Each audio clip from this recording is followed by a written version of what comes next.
Brought to you by TechnoSpark 20 series smartphones.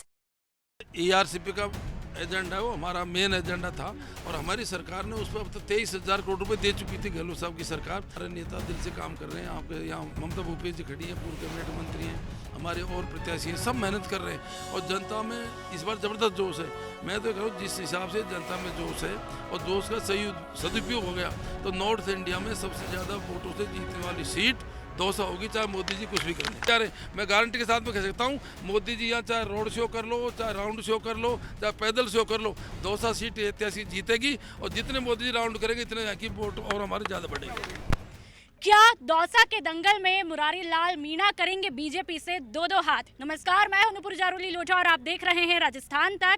Rajasthan तक का चुनावी काफिला लगातार जारी है और आप पहुंचा है उस सीट पर जिस पर सबकी निगाहें टिकी हुई है। जी हां, हम बात कर रहे हैं दौसा सीट की, जहां पर चुनावी माहौल जो है वो बेहद गर्मा गर्म हो चुका है, क्योंकि यहाँ पर कांग्रेस ने सियासत के धुरंधर यानी कि दौसा के विधायक और पूर्व में मंत्री रह चुके मुरारी लाल मीणा को मैदान में उतारा है।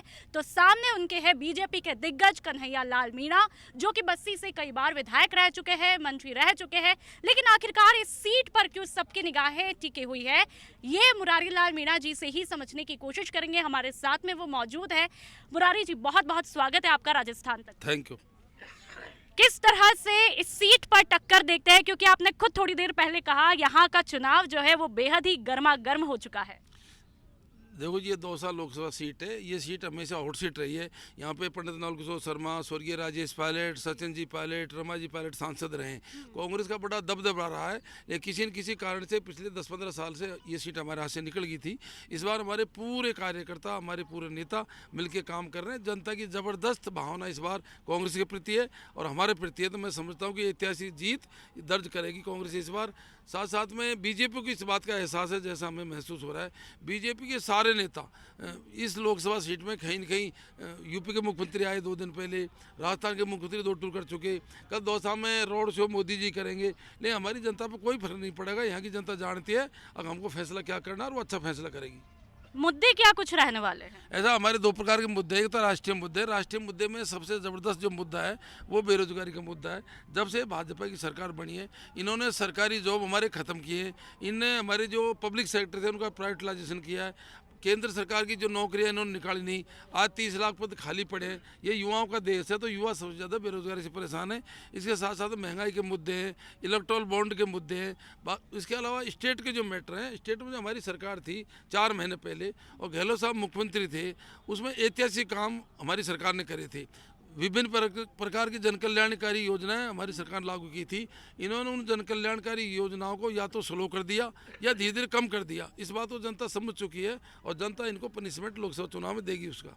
लेकिन दौसा के एक मुद्दे पर सबकी निगाहें टिकी हुई है और वो मुद्दा कोई और नहीं, ERCP पर है, जहां पर चाहे बीजेपी हो या फिर कांग्रेस हो, दोनों के लिए कहीं ना कहीं ये ब्रह्मास्त्र बना हुआ है। क्या कहेंगे? ऐसा ERCP का एजेंडा है, वो हमारा मेन एजेंडा था और हमारी सरकार ने उस पर अब तक 23,000 करोड़ रुपए दे चुकी थी गहलोत साहब की सरकार। उसमें हमारा नौरेना डैम का काम चल रहा है, 90% पूरा हो गया।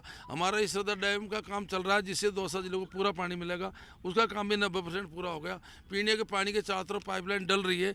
ये केवल ड्रामा करके और उसको राष्ट्रीय परियोजना घोषित किया नहीं, उसको लिंक, रिवर लिंक के रूप में बदल दिया और जो समझौता इन्होंने किया है वो MOU आज तक जनता के सामने रखा नहीं। उस MOU में क्या है, कितना % हमको पानी मिलेगा, कितना मिलेगा, कितना नहीं मिलेगा, वो केवल जनता को भ्रमित कर रहे हैं। बाकी हमारा काम तो चल रहा है रेगुलर। यदि उनको एक्चुअल में राष्ट्रीय परियोजना घोषित करनी थी तो ERCP का जो ओरिजिनल प्रोजेक्ट था उसी को राष्ट्रीय परियोजना घोषित करनी चाहिए। बहुत सारी जिम्मेदारियां आपके कंधों पर है, जनता आपको उम्मीदों की निगाहों से देख रही है, लेकिन पायलट साहब के जाने के बाद ये सीट कांग्रेस के पास में नहीं आती है, तो किस तरह से आप उनकी उम्मीदों पर खड़े उतर पाएंगे? ऐसा है, मैंने बताया नहीं, ये पायलट साहब की कर्मभूमि है और यहाँ की जनता उनसे भी जुड़ी है, मेरे से भी जुड़ी है। लगातार हमारे सारे नेता दिल से काम कर रहे हैं। आपके यहाँ ममता भूपेश जी खड़ी हैं, पूर्व कैबिनेट मंत्री हैं, हमारे और प्रत्याशी हैं, सब मेहनत कर रहे हैं और जनता में इस बार ज़बरदस्त जोश है। मैं तो कह रहा हूँ जिस हिसाब से जनता में जोश है और जोश का सही सदुपयोग हो गया तो नॉर्थ इंडिया में सबसे ज़्यादा वोटों से जीतने वाली सीट दौसा होगी, चाहे मोदी जी कुछ भी कर लें। कांग्रेस जिंदाबाद, मुरारी लाल मीणा जिंदाबाद, ठीक है, ठीक है।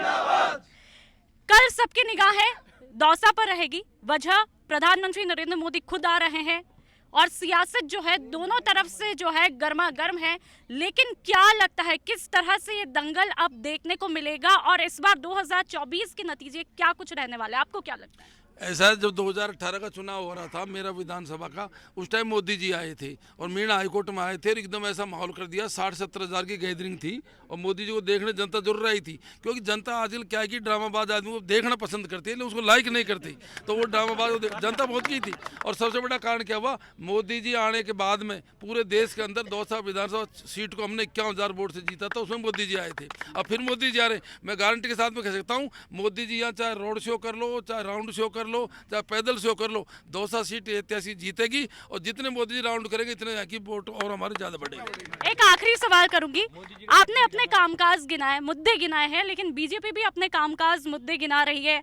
वो कह रही है कि भाई हमने पेपर लीक पर कार्रवाई की है, साथ ही मोदी के चेहरे पर जो है वोट मांगने की जो है कोशिश देखने को मिलती है। तो ऐसे में किसका पलड़ा भारी? ऐसा पहली बात तो पेपर लीक का जहाँ तक मामला है उसका कानून सबसे पहले देश के अंदर हमारी सरकार ने बनाया था और पेपर लीक पूरे देश के अंदर हो रहे हैं और हम भी उसके खिलाफ पेपर लीक नहीं होने चाहिए। और मोदी जी का चेहरा तो फीका पड़ चुका और दौसा में तो बिल्कुल धुंधला दिखाई नहीं दे रहा। चलिए, तो ये थे हमारे साथ में पूर्व मंत्री मुरारी लाल मीणा, जिन्होंने पूरी तरह से जीत का दावा यहाँ पर किया है और बीजेपी को पटकनी देने का दावा करते हुए दिखाई देते हैं। कैमरा पर्सन निधि झा के साथ नुपुर।